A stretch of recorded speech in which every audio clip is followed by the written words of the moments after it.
Hi, welcome to my ZOHD Dart Excel how to make it fly straight video. Um, I was one of the pre-order guys with the Dart Excel. I really wanted to like this thing, I like forward swept wings. And ZOHD as a company seemed really good. Like the way they interact with customers seems awesome. Their Facebook guy is amazing. More companies need to do that. Unfortunately, the way the aircraft flies is not ideal. Um, I don't know why everyone doesn't feel the same as me to how it flies, but I don't know. Some people like free airplanes, some people don't know what they're talking about, and some people just have different standards of what flying good is versus just flapping around the wind like a shopping bag. The problem with the Dart XL, as we have here, is a combination of things. First of all, there's too much reflex in the wing, as you can see. If I can point that up there, if you can see that. I don't know if you can, I can't see it. Reflex in a flying wing is to stabilize the lifting section of the wing. So how an aircraft flies is a whole bunch of forces that are balancing each other, right? And so this section is providing lift, and it's balancing around the CG, what's in front of it. So you've got center of lift, center of CG, or center of gravity, I should say. And you've got the trailing edge of the wing reflex, which stabilizes that and keeps it flying straight. And the idea is to keep all these forces in balance at any airspeed. What we have here with the ZOHD thing, though, is that it's set up with a whole bunch of reflex and the CG rough really far forward. So as you accelerate, the reflex starts pushing too hard on the trailing edge of the wing, and it pitches up. And it does that quite violently. It's horrendously bad. If you've flown an aircraft that flies properly, it's not good. And with the CG so far forward as well, when you put it into a bank, like so, it instantly drops the nose and falls out of a bank. Which, if you can hold the nose up, it makes for kind of coordinated turns, but it's not ideal either. I like my planes to fly straight. I fly pylon, F5B, performance sailplanes, etc. And this is not right. So, what have we done to fix it? I've done a bunch of tuning flights with the thing. Up, down, tweak, up, down, tweak, up, down, tweak. Unfortunately, the last flight I snapped the nose off, but in that flight I got it flying straight. It rolls perfectly axial. Any throttle setting, it just flies straight. Any speed, it flies straight. So we're there. Unfortunately, it's left the aircraft with a few little flaws in its flight performance, but that's what you get. She's compromised. Right, first things first. That there is the trailing edge of the wing. As you can see, if I can do this in reverse, that there is about 12 mil down on the trailing edge. Both sides, obviously. It flies straight and level. No, here's a dog. So, trim 12 mil down. I've recentered the trims with 12 mil down, so I've taken all the reflex out of the trailing edge of the wing, apart from obviously at the tips and the center section. So we've got a slightly compromised trailing edge of the wing.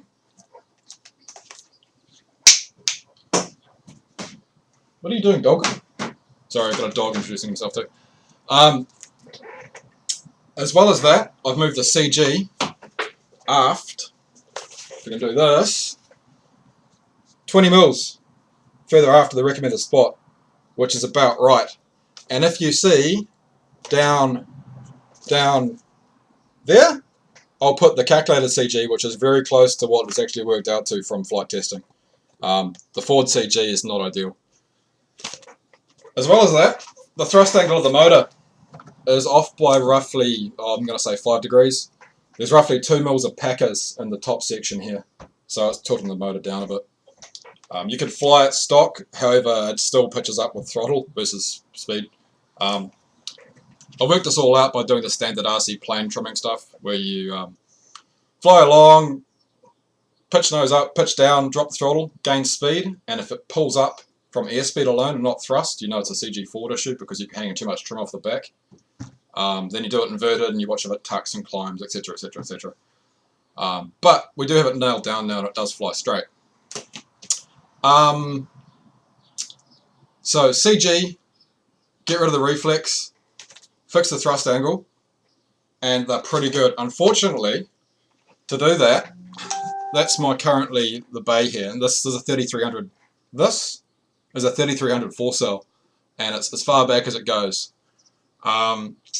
So my plan is to make a bigger motor mount that pushes the motor mount probably aft 40mm, fixes the angle of it. That's going to take some tweaking as well, because obviously the moment's going to change as it pushes out, so the angle's going to change slightly. However, the trailing edge of the wing is no easy fix. Currently, the problem with it is if you get really slow, previously they'd sort of hang like this and you quite high alpha it quite well, and you get a bit of a wing rock, but it wouldn't drop a wing. Now with the trailing edge like this, if you go slow, really, I'm talking stupid slow, but slow, it'll drop a wing now. So that's a downside of what we've done here, but it's worth it because it flies so much better. I wouldn't fly it as it was previously, I just put it in the bin, to be honest. Which is sad because, as I said, I really like ZOHD as a company. Right, we'll get some flight footage going on here, and I might do some talking around it somewhere.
Right, as you can see from this, it flies pretty straight now. I left the audio in so you can hear the motor power up and power down all over the place. It tracks pretty straight, rolls straight, flies pretty good. Apart from when it's going slow, as you'll see right here, where you get clip stall, but shit happens. Oh well, don't fly slow. Well, not that slow anyway. It gave plenty of warning, but I pushed it for that. That was my kind of fault. Right, to reiterate, what you're looking for is 12mm out of the reflex. So that's top of the surface to top of the surface, 12mm down. 2mm packer, pushing the motor down roughly 5 degrees. So 2mm on the top, and the CG moves aft. There, 20mm back. And to do that might require some jiggery pokery hoodickery to push everything aft, but it should be doable. Hopefully it gets better in the future with the motor mounts and such.